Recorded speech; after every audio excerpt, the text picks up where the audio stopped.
Kadam Geshe Kara Komchung. Consejos sobre el sufrimiento. Traducido por Upasaka Losang Gyatso.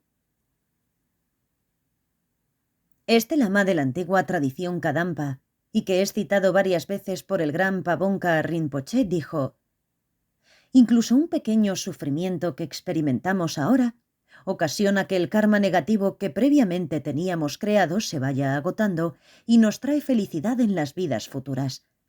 No mires el sufrimiento como algo negativo o como un obstáculo. Sé feliz sufriendo. Si alguien te alaba es malo. Si alguien te critica es bueno. Las alabanzas originan la aparición del orgullo y la arrogancia. La crítica hace que cambies tus malos hábitos por otros buenos. La crítica es buena, te hace una persona mejor y te permite practicar el Dharma.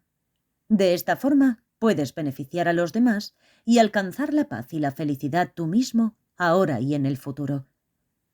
Si eres rico, tienes el gran sufrimiento de acumular la riqueza y de protegerla.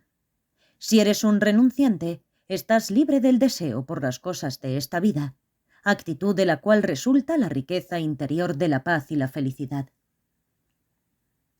Las comodidades y los placeres no son buenos. La incomodidad y el sufrimiento son mejores. La comodidad y los placeres agotan tu acumulación de mérito. En cambio, la incomodidad y el sufrimiento agotan tu karma negativo. Cualquier sufrimiento que experimentes, como la enfermedad, es una bendición de tu lama. Te purifica. También es una manifestación de la vacuidad. El sufrimiento es una mera imputación de tu mente y por ello carece de existencia en sí mismo. Los problemas que parecen reales son como los problemas que aparecen en un sueño.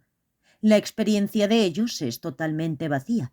No existen en la forma en la que parecen existir y que tú crees percibir. Traducido al castellano por el ignorante y falto de devoción Upasaka Losang Gyatso. Narrado por Cristina Ingrid.